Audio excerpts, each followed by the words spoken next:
We are the Gujarat Technological University. Since its inception over a decade ago, GTU has been empowering young and curating minds to realize their true potential. Over 4 lakh inspired students are enrolled with one of the premier academic universities in India. With more than 450 affiliated colleges in its fold operating across 5 zones of the state, GTU, the International Innovative University, your place to move forward.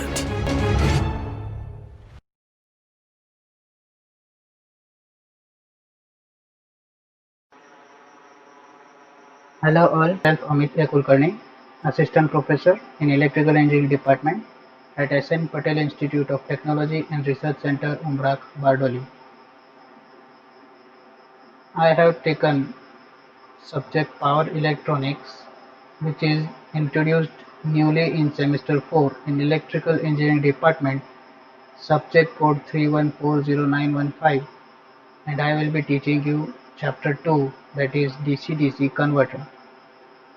Now, in this chapter, I will be making 3 parts, where in first part I will be teaching you basics of DC-DC converter, history of DC-DC converter, that is derived from linear voltage regulators, switching voltage regulators. Then I will be proceeding with other basic classical converters, their principle of operation, what is continuous conduction mode, discontinuous conduction mode, and also the closed loop control of the DC-DC converter. So these all parts will be there in part 1. In part 2, I will be covering isolated converters, which are derived from the non-isolated type, and further I will be covering in part 3 the multi-quadrant operation of choppers. So let's begin. So first we will have a look out at the syllabus, where this is the GTU syllabus. It says that second chapter is DC-DC converter and it has various topics. It starts from switching voltage regulator, linear voltage regulator to the applications at the last. Let us have a brief look at this. So we will be starting with linear voltage regulator, switching voltage regulators, concept of these regulators, operation and principle of some converter topologies. Then we will be moving with various control techniques, their mathematical analysis of the converters in steady state and concept of CCM DCM, factors affecting them, and finally the closed loop control. Okay, so we will be starting from this topic and we will be ending at this topic for the first part. In the second part I will be starting with isolated converters, and in the third part I will be starting with multi-quadrant converter operation and the application portion of DC-DC converter. So I hope that you will be able to understand the importance of DC-DC converter and will be able to draw some important conclusions at the end of this lecture. Let's begin. So the first thing that would arise is, what is DC-DC converter? So DC-DC converter is nothing but a converter which is capable to convert fixed DC voltage to variable DC voltage. So for example, I have voltage level, suppose it is of 10 volts. Okay, I have a voltage, it is of 10 volts, and if I am able to control that voltage to half the original value, so suppose this is half the value, so I have brought this to 5 volts, then I can say that I have varied the output fixed voltage to variable voltage, that is 5 volts. So I have reduced the voltage by half. So I am able to control this by using this DC-DC converter, or even I am able to increase this voltage from 10 volts to 20 volts. Okay, so it is not necessary that I am only able to reduce the voltage, I am also able to increase the voltage. So a converter which is capable of either increasing or decreasing or to other some values, finite values, I am able to change the fixed DC voltage to some variable DC voltage. Such converter capability can be said as DC-DC converter. So where is this DC-DC converter required?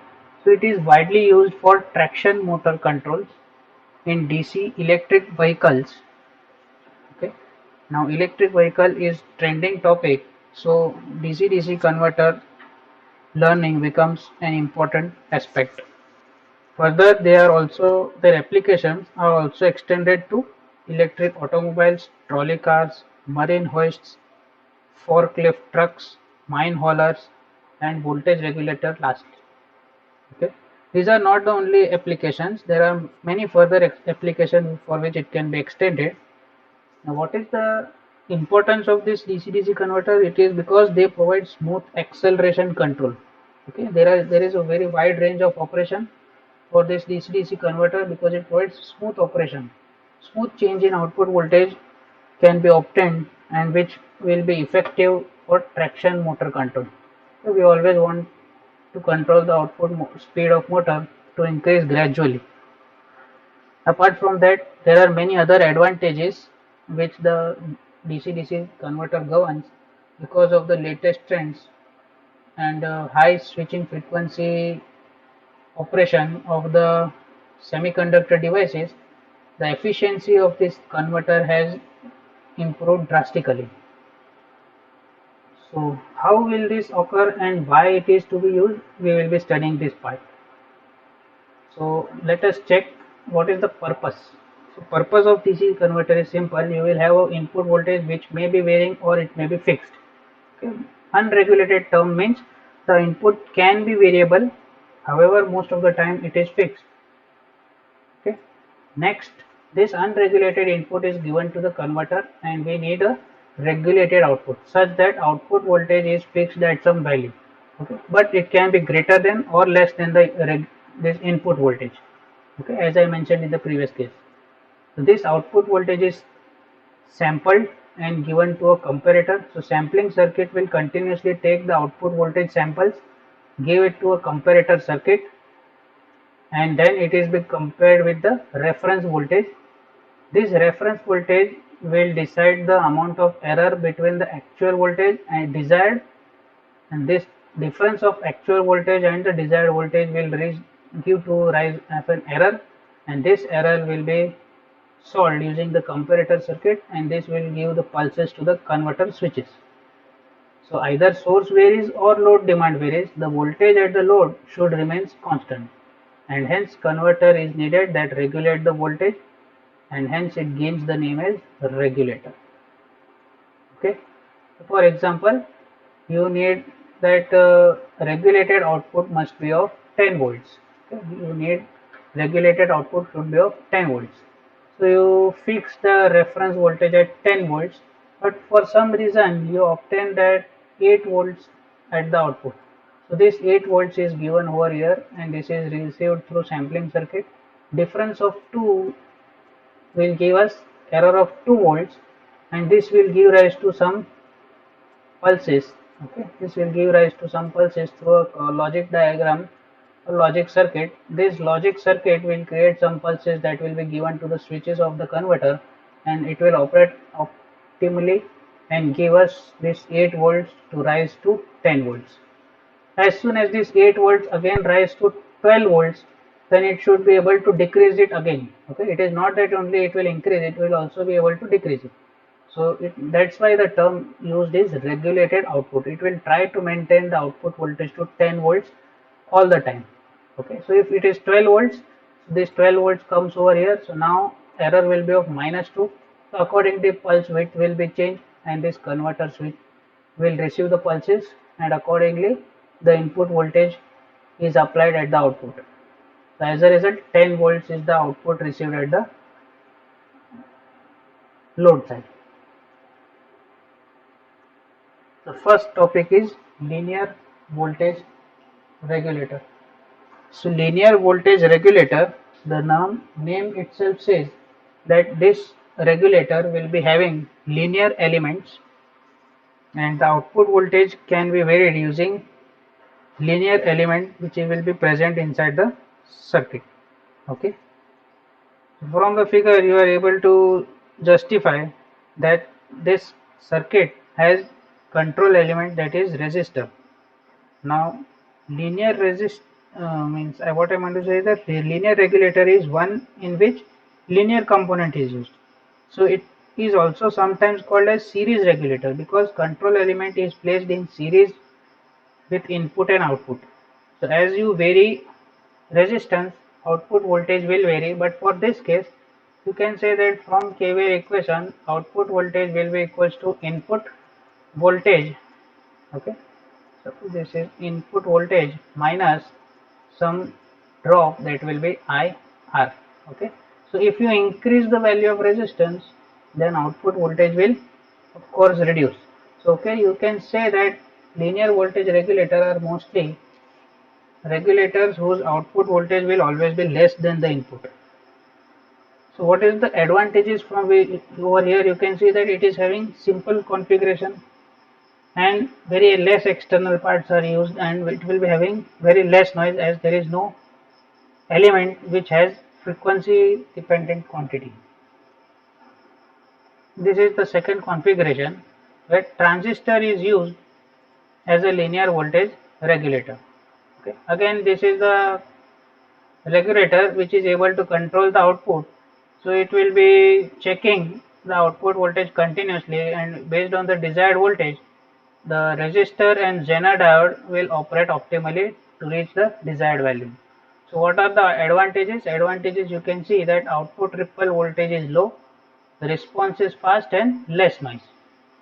And what are the disadvantages? You can see that as resistance is continuously connected, heating will be more, efficiency will be less, and large space is required, and output voltage will always be less than the input. You cannot go above the input voltage. Next is switching voltage regulator. So in switching voltage regulator, as compared to this regulator, this is linear voltage regulator, so you can name this as LVR. Okay, and the second, that is which we'll be studying just now, is switching voltage regulator. So switching voltage regulator, apart from the LVR, switching voltage regulator is a voltage regulator that uses switching element to transform the incoming power supply into a pulsed voltage. It means that input voltage will be given or will be connected to output through the switch. So when switch is on, input is connected. When switch is off, switch input is disconnected. Again, switch is on, input is connected, and switch is off, switch input is disconnected. It means input is pulsed to the output. Okay, so the amount of time for which switch is on will decide the amount of output voltage at the load side. Once the output voltage reaches predominant value, the switch is turned off and no input power is consumed. So in terms of power, this is more efficient compared to the previous case. However, there is less heat generation, but due to complicated design and increased noise, there may be some disadvantages also introduced. Okay, so over here you can see some theory portion where switching voltage regulator is nothing but a switching element is introduced to transform the incoming power supply through a pulsed voltage, and the switches which is used or usually preferred is MOSFET.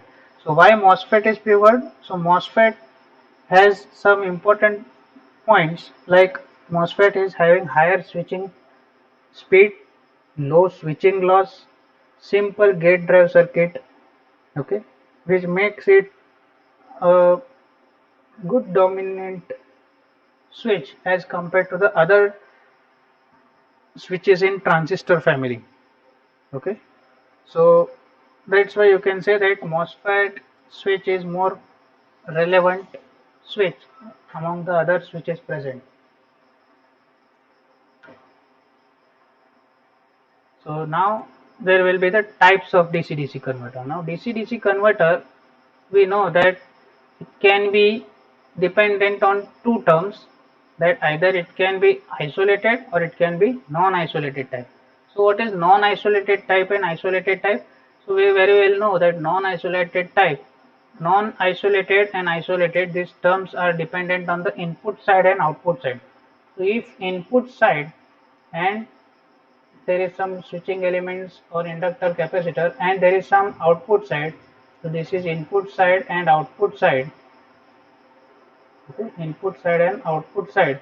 If input side and output side are connected through a ground, same ground potential, you can say that it is a non-isolated type converter. Okay, but if input side and output side are isolated through a transformer operation. Okay, so suppose there is a transformer present and there will be some switch or diode or combination of those two. You can say that this type of converter can be said as isolated type of converter. Over here you can say that there is resistance. So this is your input. So such type of converters where coupled inductor transformer configuration is introduced between input and output such that input and output get separated electrically, they can be said as isolated type DC-DC converter. Non-isolated type is further divided into three parts, that is buck, boost and buck boost converter. So in buck converter, you should always remember that output voltage will be less than input voltage. Output voltage will always be less than input voltage. In boost mode, output voltage will always be greater than input voltage. And for buck boost mode, both the cases can occur. Either output voltage can be less than input, or you can say that output voltage could also be greater than input voltage. Okay, so don't get confused that how a single converter is able to operate in both the modes. We will be seeing the working principle and operation. From that, I think you would get an idea that how a single converter can operate in both the modes. So buck mode output will always be less than input. Boost mode, the word itself suggests that there will be something extra provided which will increase the output voltage than the input voltage. So as there is these three converters in non-isolated mode, these three converters are also called as classical converters. Why they are called as classical converter? Because they are the, what you can say, they are the main converters through which all other converters are derived. Okay, so because of these three converters, all other converters get new configurations.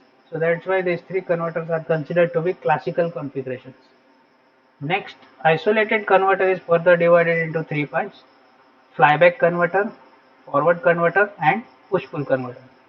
So when a buck boost converter is isolated, you can say that it is a flyback converter. Okay, so it means flyback converter is a buck boost type converter which is isolated configuration. Okay, similarly buck converter, when this becomes isolated, then it is said to be a forward converter. Okay, so what is forward converter? You can say a buck converter of isolated type can be said as a forward converter.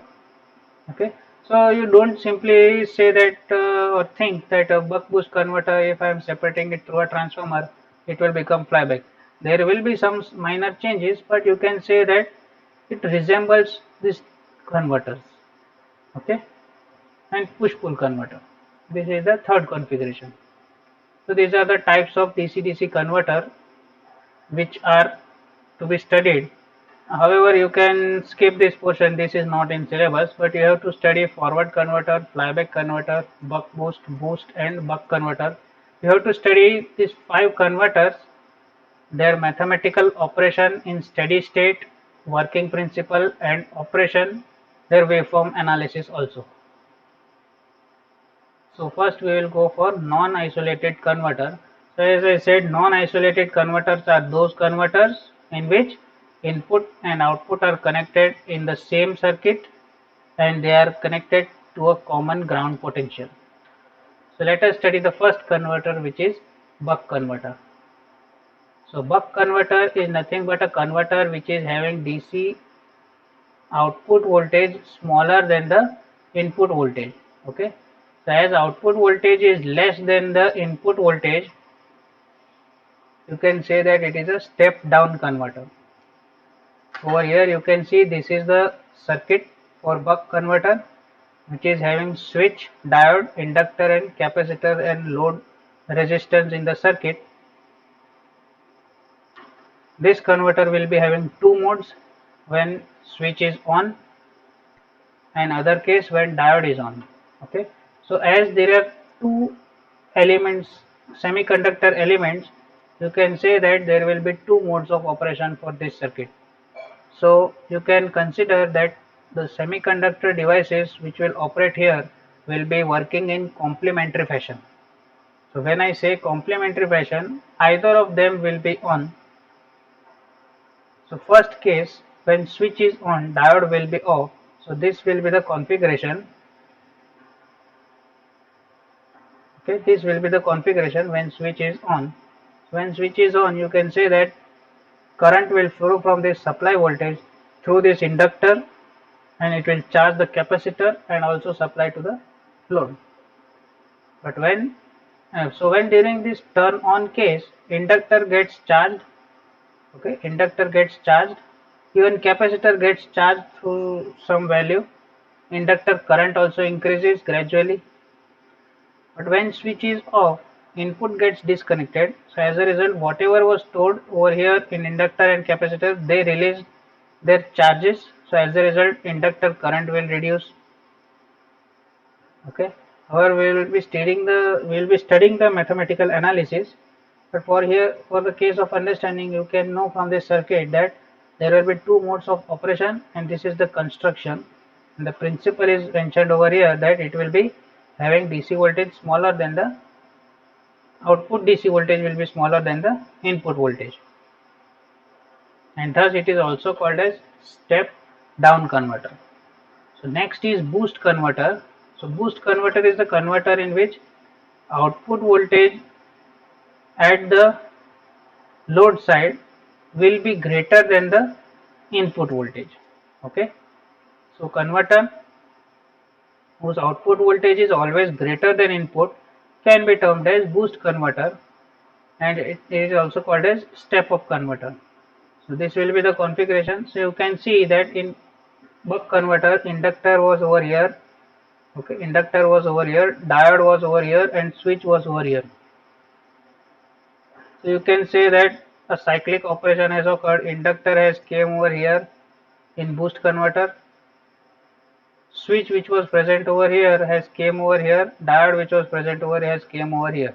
So there is a cyclic rotation in anti-clockwise direction which will occur and lead to configuration of new DC-DC converter, that is boost converter. So boost converter name itself suggests that output voltage will be greater than input voltage. So again, as there are two semiconductor devices, there will be two modes of operation. So first mode is when switch is on. So when switch is on, what will happen? Supply voltage will flow, current will flow from supply voltage through the switch, and this circuit is closed, and this capacitor is larger enough to supply the load. Okay, when supply is disconnected. Now when this turn on case occurs, inductor charges to some potential. Okay, and when switch goes to off case, diode turns on, so switch is off. So as a result, now input gets connected to the load, and the voltage received at the output will be summation of supply voltage and the energy that was stored in this inductor. So they both gets added up. As a result, you can say that output voltage will be greater than input. Next is buck boost converter. So in buck boost converter, you can say that a converter which has a DC voltage input and the output can be greater or smaller than the input voltage,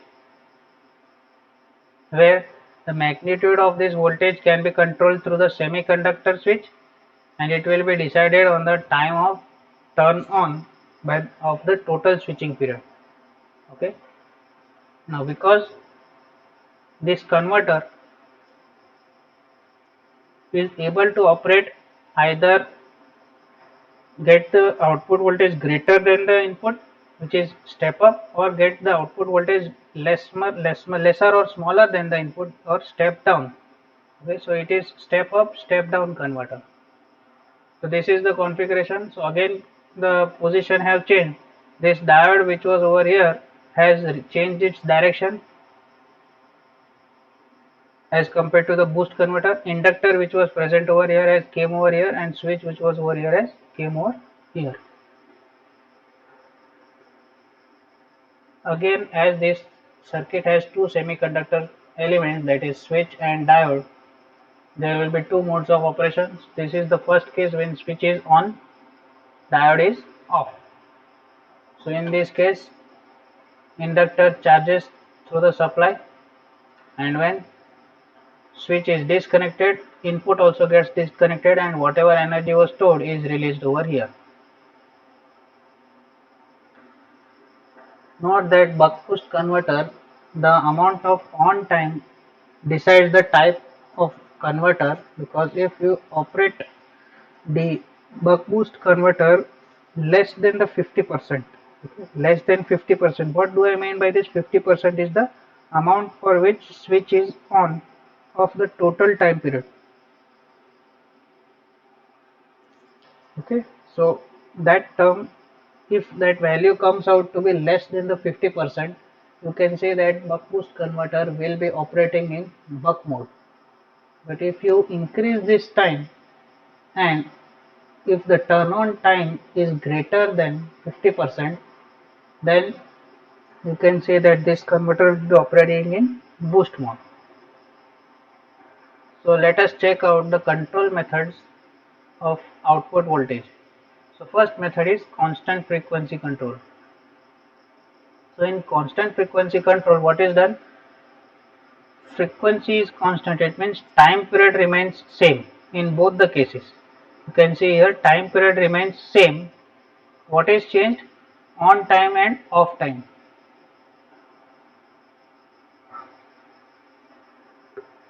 So over here you can see in both the figures, here T on is equals to T off, it means 50% switch is on and 50% switch is off. So it means that 50% of time input is connected to output, 50% time switch is disconnected. Input voltage is disconnected. In second case, you can see on time is very less, that is suppose 25%, it is given 25% of the case switch is on, and the rest, you can say 75% switch is off. So very less portion of time switch is connected. So in that case you can say that output voltage would be less than the input. So by having a constant frequency and controlling the on time, you are able to control the output voltage. Similarly, variable frequency control. So variable frequency control means now frequency is changing. Okay, on time and off time is secondary matter, but the time period for which you are operating one switching cycle, that is changed. So over here you can see this is one time period that has been changed in the second figure. You can see the time period has increased. Okay, so for same off period, you can see in the figure also, for same off period, over here let me extend this diagram. So off period remains same in both the figures, but however, because of increase in time period in the second figure, on time has also increased. Okay, so by changing the frequency, or you can say by changing the time period, you are able to change the frequency, and as a result you are able to change the output voltage. So this was for off time. Similarly you can also do for on time. So over here you can see on time period is fixed. What is changing is you are changing the time period, so as a result off time also changes.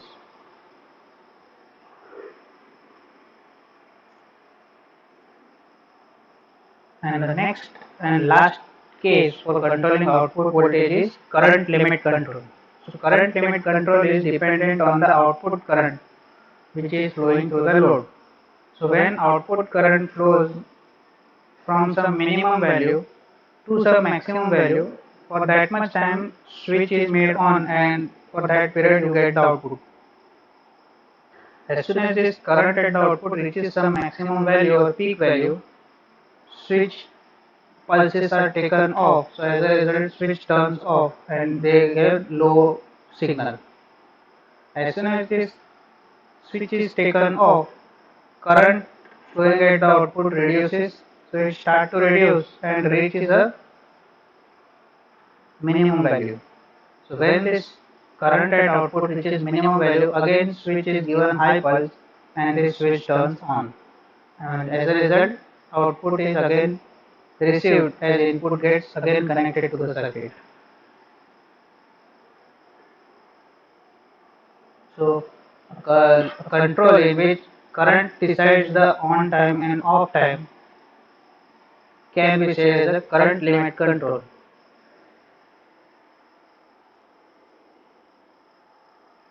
Next topic, that is buck converter.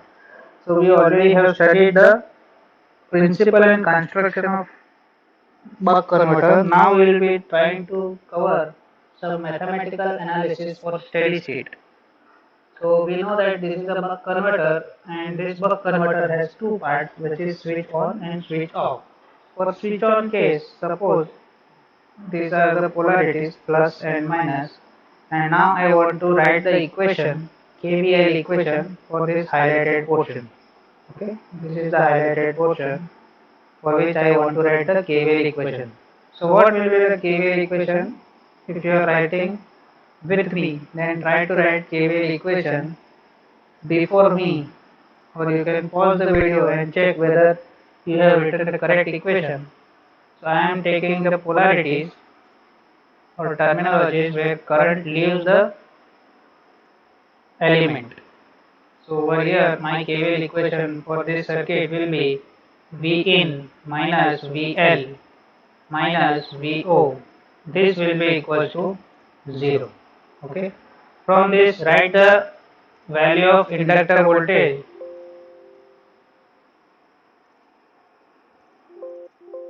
So you will get inductor voltage will be equal to V in minus VO.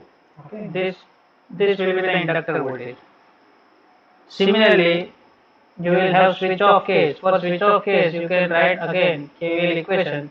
So let me highlight the figure so that you are able to write the KVL equation for this part. Okay.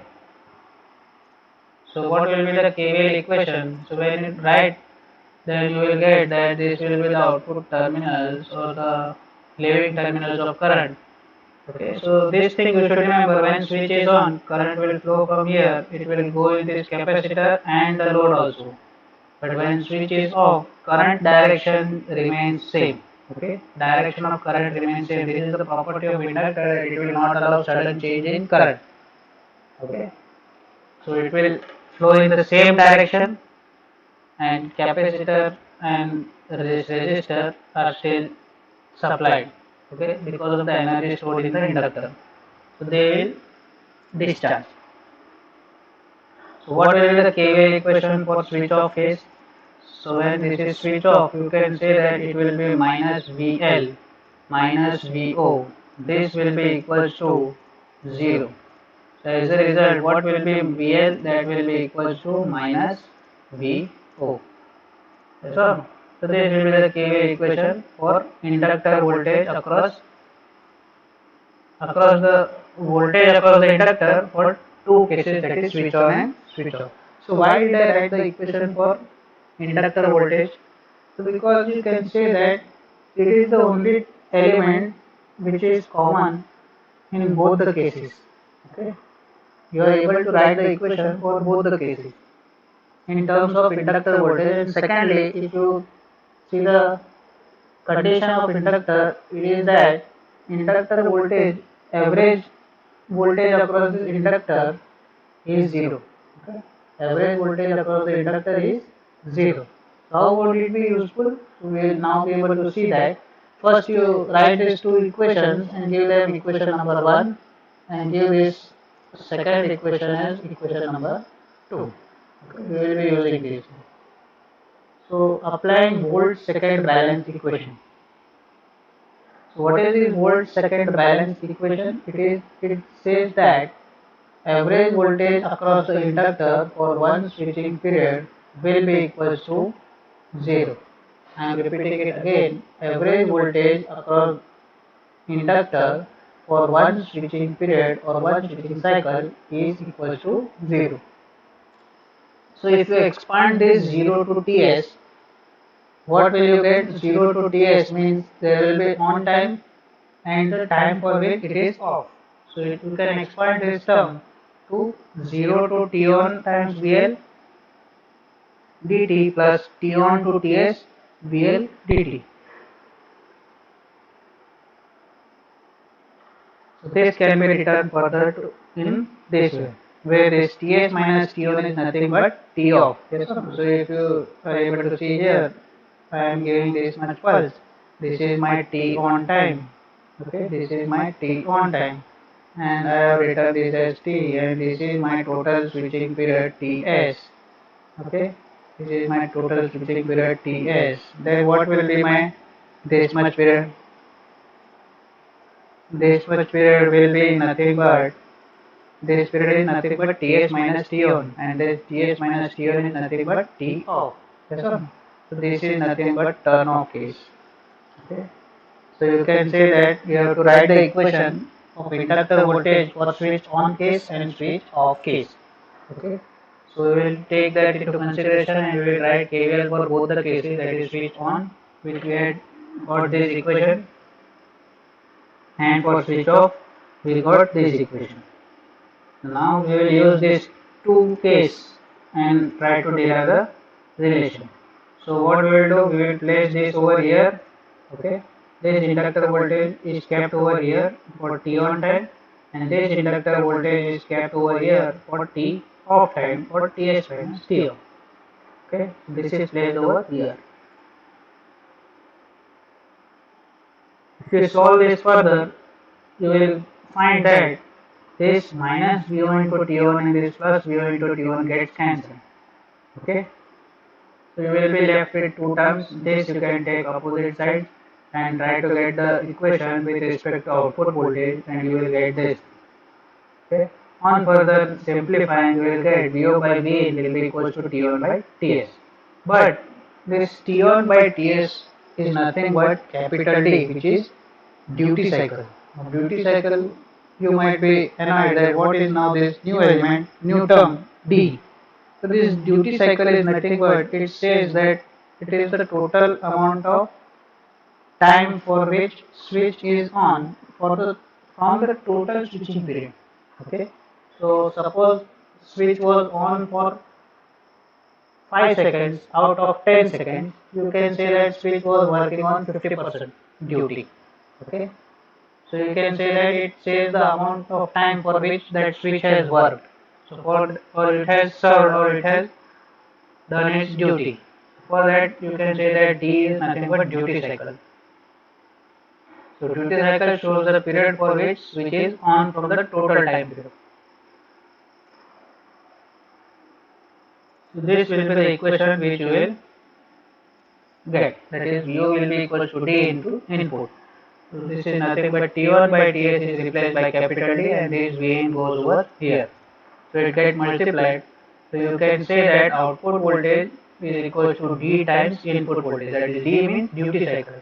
So amount of time for which you give pulse, that much amount of period you will get output voltage. Okay. So suppose you give 50% duty, you will get 50% output. 60% duty, you will get 60% output. Okay. Suppose input voltage is 10 and you have D equals to 0.5, then output voltage will be equal to 5 volts. Okay. So let us move ahead. So you will find that if you neglect output losses, if you neglect power losses in the circuit, then output power will be equal to input power. And if you further solve, then you will find that opposite relation happens with the input and output currents. Okay. So this is same as the transformer condition. So these are some important conclusions which you can draw, where buck converter in continuous conduction mode. So this term continuous conduction mode we will be studying in the slides to come. But for now you understand that this buck converter is nothing but acting like a DC transformer whose turns ratio can be realized by a electronically controlled switch whose duty cycle can be controlled. Duty cycle usually varies from 0 to 1, but for buck operation, it is always recommended that you go below 0.5. Because if you go to 0.8, okay, if you make D equals to 0.8, that is 80% switch operation, that it is better that you get the input voltage to 80%, because it is no use of reducing input voltage to 80% because you are approximately at the same value.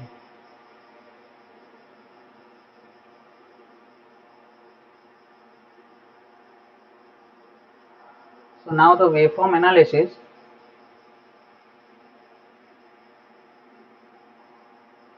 So these are the two cases, one in which switch is on and another in which switch is off. So this is for first case and this is for second case.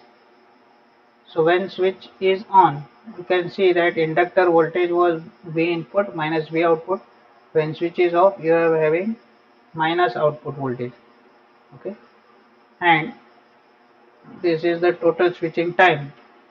Okay, now as the switch is on, inductor current also starts to increase as it is in charging mode, and when switch is off, inductor current goes to discharging mode, and hence inductor current is equals to output current. So from here you are able to get an idea that CCM means continuous conduction mode. It means current is flowing continuously without going to zero or going to origin. Okay, it is not crossing the horizontal line at any instance of switching period. Okay, so a circuit which is able to maintain that inductor current to some finite value can be said as CCM mode. The next converter, which is boost converter. So this is the circuit configuration. Again, this is having two semiconductor elements, so there will be two modes. So this is on case. So in on case, let me highlight the part. So this is the switch on case, and for this, if you try to write the KVL equation, you will get that these are the terminologies. So you will get that V in minus VL, this will be equals to 0. So from here you can say that VL is equals to V in.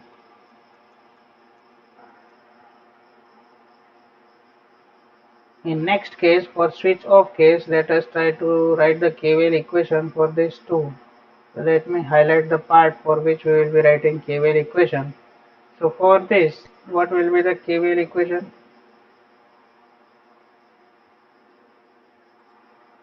The KVL equation will be, let me mark the terminals from where current is leaving, that terminal I will take. So it will be V in minus VL and minus VO. This will be equals to 0, which means that VL is equals to V in minus VO. Okay, this will be the inductor voltage. So I hope that you also have got the same equation. Give this equation number 1 and give this equation number 2.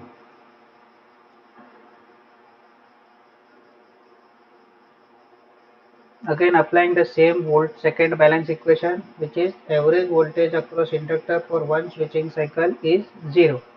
So you will get these equations for switch on and switch off.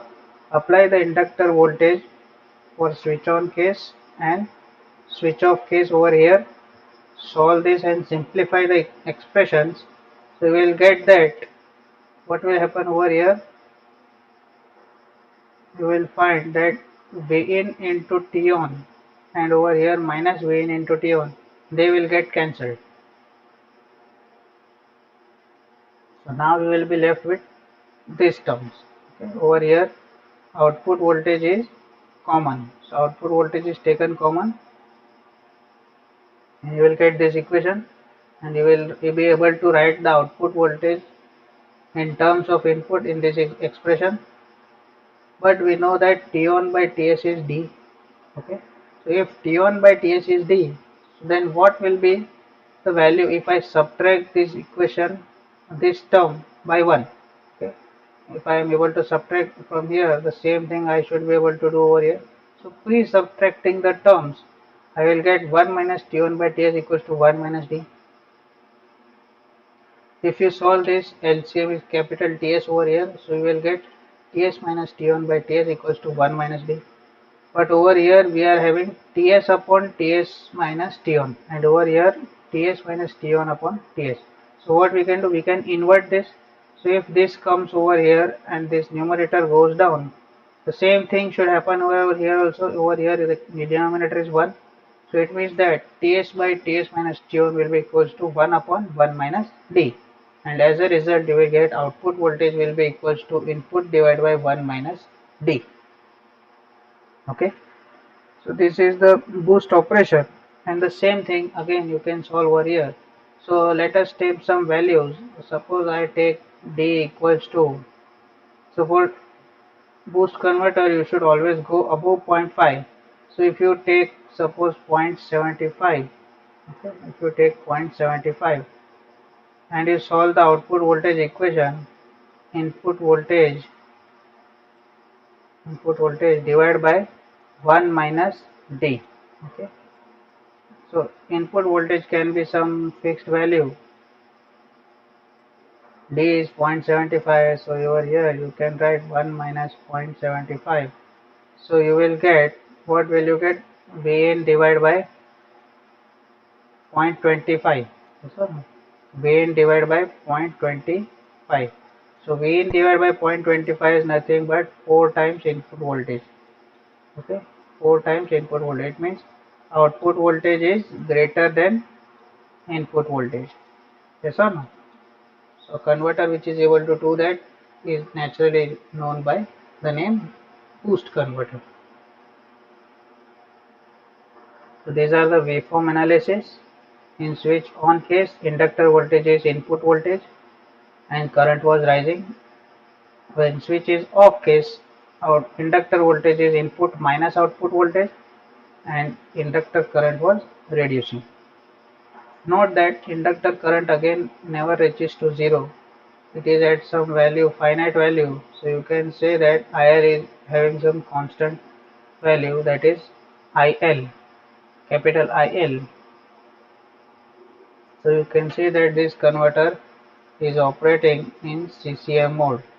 Okay. So next converter will be buck boost converter. So buck boost converter is the third converter in which again there will be two parts or two modes of operation. One which is switch is on.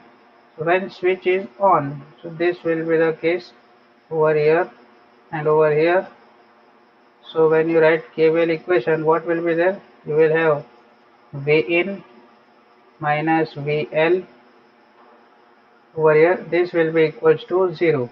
So from here you can write that inductor voltage will be equals to input voltage. Okay. Similarly, you can write for switch off case. So when switch is off, so what will be the equation? So this over here, over here, over here, and over here, direction of current is in same as in switch on case. So what is direction of current? The direction of current in inductor is in downwards direction. The direction is maintained over here also. Okay. So now, so I forgot to mention the terminals which I had taken. So this will be the terminals where current leaves the element. So over here it leaves through minus VL, over here it leaves through plus VO. So what will be the KVL equation? It will be minus VL plus VO, minus VL plus VO equals to 0. So you will get that VL will be equals to VO. Yes or no? This will be the inductor voltage for two cases. Note this down and we will be solving the mathematical analysis for buck boost converter. So after this, we know that we have a volt second valence equation. We have also find the KVL equations. Now keeping this inductor voltage for turn off time and turn off time, you will have this equation where this output voltage terms are taken on the opposite side and you will get this equation. Further solving, we will get this value. Now over here you can see this equation is in terms of on time, switching period and on time again. Now one thing we know that this equation can be written in form of duty cycle, and for duty cycle we need to change this T on this term and this term in terms of duty cycle. But so that can be done. Okay. If we are able to do that, how it will be done? It will be done by dividing RHS by TS. Okay, it means this is RHS. Okay, this is RHS and this is LHS. Okay, so we have divided RS both numerator and denominator by TS. Okay, so this will be divided by TS. Okay, so let me explain it. So over here you can see numerator is divided by TS and denominator is also divided by TS. So we know that T1 by TS is nothing but duty cycle. So minus VO by Vin will be nothing but D divided by 1 minus D. And further solving, you will get that output voltage will be input multiplied by D upon 1 minus D. Okay. From this, one important conclusion is that output voltage is of negative polarity. Okay. This thing you should never forget. Okay. In buck boost converter, output voltage will be of negative polarity. Again, the same conditions can be solved for output current and input current, and the buck converter and buck boost converter, boost converter and buck boost converter. All these three are non-isolated converters in which buck boost converter is able to operate in both the modes, that is buck converter mode and boost converter mode, by varying the duty cycle. Okay. So let us write the equation that was minus V in into D divided by 1 minus D. Okay. So let us take a condition in which our duty cycle is less than 0.5. So case 1, I am taking duty cycle to be 0.25. Okay. Duty cycle to be 0.25, which is obviously less than 0.5, exactly half. So your output voltage will be, in such case, it will be equals to minus times input voltage multiplied by 0.25 divided by 0.75. So you will find that input voltage is now 1/3. Okay. Input voltage is reduced by, output voltage is input voltage by 3. It means that 1/3 of input voltage will be output. So as a result, you can say that output voltage will be less than the input voltage. Okay, so you can say that it is operating in buck mode when your duty cycle is less than 0.5. Second case we take, suppose duty cycle is 0.75. Okay, the exact opposite case. In this, duty cycle is greater than 0.5. So now applying the same formula, output voltage will be equal to minus V in, okay, minus V in into 0.75 divided by 0.25. Okay, to 0.25.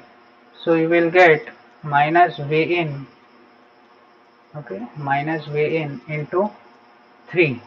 Okay, so here output voltage is 3 times the input voltage but of negative polarity. So you can say that output voltage is greater than input voltage but with negative polarity. I hope that from this it is clear that if duty cycle is taken below 0.5, you can say that it is operating in buck mode. If duty cycle is taken above 0.5, you can say that output voltage is greater than input, and as a result it is operating in boost mode. Similarly, waveform analysis, when switch is on, input voltage is equals to inductor voltage and inductor current is rising, and when switch is off, inductor voltage is minus VO, and you will get inductor current that will be decreasing. So quick review of non-isolated converters. So from here you can see I have divided this table into 5 parts, in which first is the serial number, second is the parameters which will decide the comparison of these 3 converters, and next are the 3 topics, that is buck boost and buck boost converter. So based on principle, we found that buck converter operates where output voltage is less than the input voltage, and boost converter output voltage is greater than the input voltage, but output current is having the opposite condition. The same way, buck boost converter, it can step up or step down the output voltage.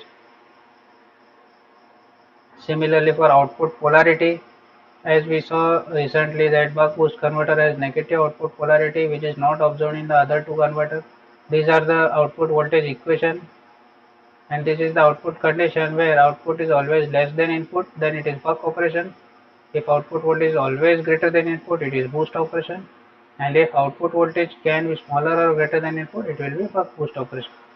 So next is range.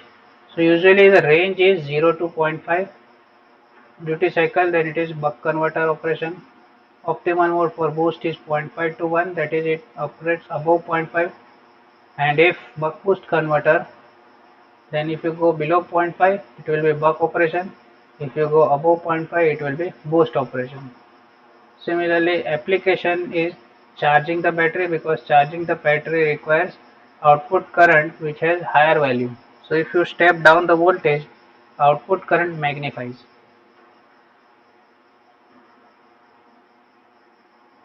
The concept of CCM and DCM. So CCM and DCM are continuous conduction mode and discontinuous conduction mode, in which it is characterized based on the nature of current that flows at the output or load. So over here in the first diagram you are able to see that from some minimum value, this inductor current reaches some maximum value, and again it reaches some minimum value. It is never reaching to 0. But in second case, if you see, this inductor current reaches 0 at this point.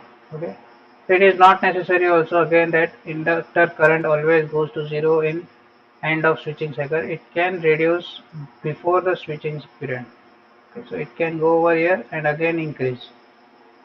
So it can be defined that CCM is nothing but a state where continuous period current is obtained over the entire switching period, and in DCM it can be defined as state where discontinuous output current is obtained. And next is the last topic of part 1, that is closed loop control of output voltage. So closed loop control of output voltage is very simple. We know that there is unregulated input.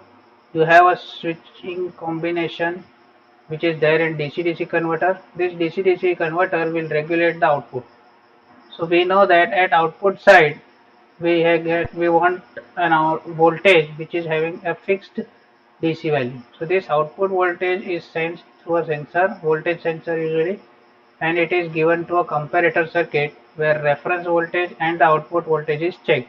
So suppose I want the output voltage to be 20 volts. Okay. I want the output voltage to be 20 volts. This output voltage reference is checked with the actual output voltage. So actual output voltage, we suppose that it is 18 volts.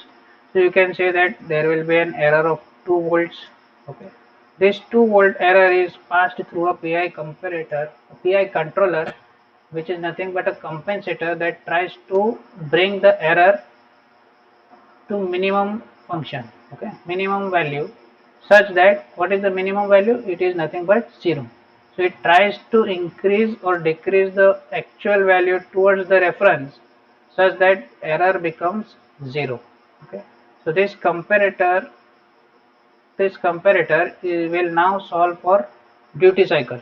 So for duty cycle, this error will give us some control voltage. That control voltage is then compared with the this PWM signal, and based on that you will get some pulses. These pulses are then supplied to the switch, for which converter will be on and off, giving us the desired output voltage. So till here we have studied the closed loop control of output voltage. So this is one method of controlling output voltage. However, this is not the only method. There are some other methods which you can explore, like current control method, where inductor current is also taken into consideration, and you can find them in the Internet Explorer. You can surf them,